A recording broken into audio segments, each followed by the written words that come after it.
When Deadpool and Wolverine came out, it was at a point where the MCU was, well, I'll let Deadpool explain. Welcome to the MCU, by the way. You're joining at a bit of a low point. Yes, and indeed that same brutally honest self-awareness and of course the welcome return of Hugh Jackman made that film work. There's a few jokes like that in the movie. I think it's been steadily great since Endgame. And of course it was a very financially successful film, making over $1 billion at the box office. It worked. It was well received. And there was plenty of fan service in there as well.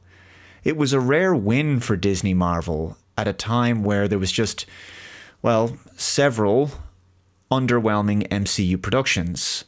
Well, now they're betting the farm on the Fantastic Four First Steps movie, a film that's been billed as the one that turns the MCU around, that gets it out of the funk it's been in since Endgame. That's not something Deadpool and Wolverine was designed to do. It was, after all, just meant as a one-off movie. Fantastic Four is meant to be a major retooling and creative course correction for the franchise. And yet, I'm not seeing anything from the trailers so far that makes me believe that this is the film that achieves such a renaissance. The first issue is how it just feels tired. None of the four protagonists actually seem all that engaging to me. Certainly the two main characters of Sue Storm, played by Vanessa Kirby, and Mr. Fantastic, played by Pedro Pascal, they actually seem like characters who aren't all that confident or excited to actually be in the film. It's kind of a low-energy vibe. I can't quite put my finger on it. The Silver Surfer is female now, as you probably know, and putting aside the kind of meh CGI, I agree with Chris and Alan over at Film Threat on this one. Her voice just sounds like it's lacking power and conviction. She's played by Julia Garner, and she sounds like a kind of a generic AI to me. The way she delivers her warning, it's lacking any menace or threat behind it. She just floats down, floats away, doesn't appear to carry any sense of danger or terror. And our heroes just seem uncertain about themselves throughout the trailer. I mean, as the first introduction to this new iteration of the Fantastic Four, there's no wow factor here. It's just, it doesn't feel like a great way to showcase them. I mean, this is their first film together, and we're seeing Mr. Fantastic appear to be unsure of his abilities. He's questioning himself, lacking confidence, and just generally coming off as a bit weak and beta. There's nothing technically wrong with that being part of his story arc in the film, but I hope it's only one small part of it. You know, if that's his whole story arc, I think that's a bigger concern, in my opinion. And, you know, if it is only a minor aspect of his character, then maybe the trailer should have been edited differently to reflect a broader range of his personality. Now, I do suspect that this film is going to be heaps better than that dreadful Fantastic Four film from 2015. I mean, it was awful, but I already find myself preferring the energy and colour and life of the 2005 and 2007 films when compared to this First Steps movie. And besides the 90s cartoon, I was never really a fan of the Fantastic Four on film.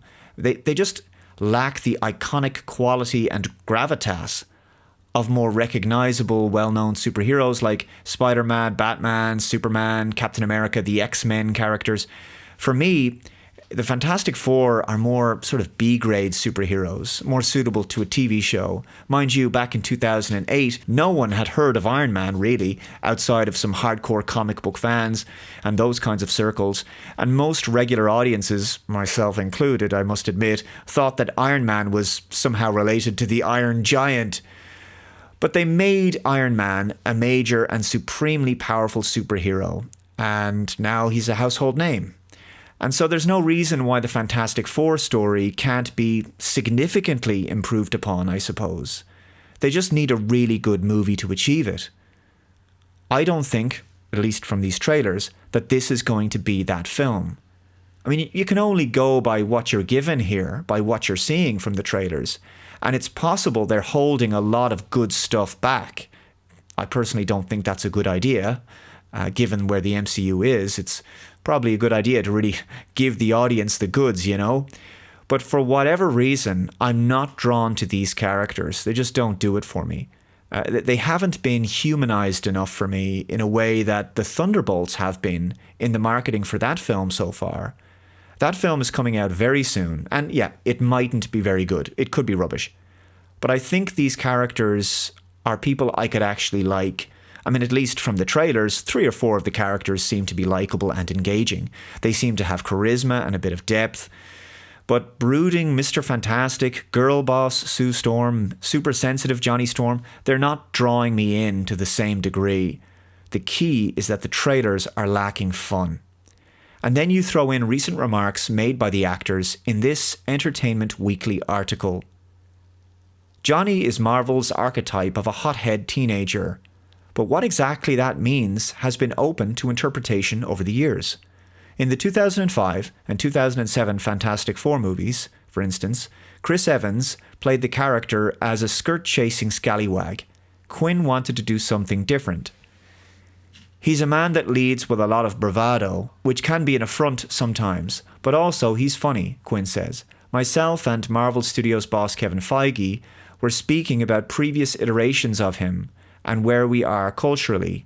He was branded as this womanizing devil-may-care guy, but is that sexy these days? I don't think so. This version of Johnny is less callous with other people's feelings, and hopefully there's a self-awareness about what's driving that attention-seeking behavior.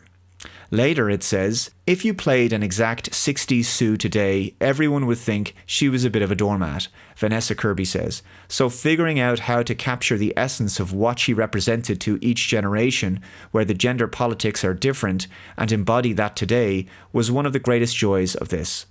Now, while not generating anywhere near the same level of controversy as something like Rachel Zegler's remarks about the original Snow White movie prior to the release of the most recent Snow White movie, these remarks haven't done First Steps a whole lot of good either, although they certainly haven't derailed the film. But for me, it's a small bit of a red flag at this stage.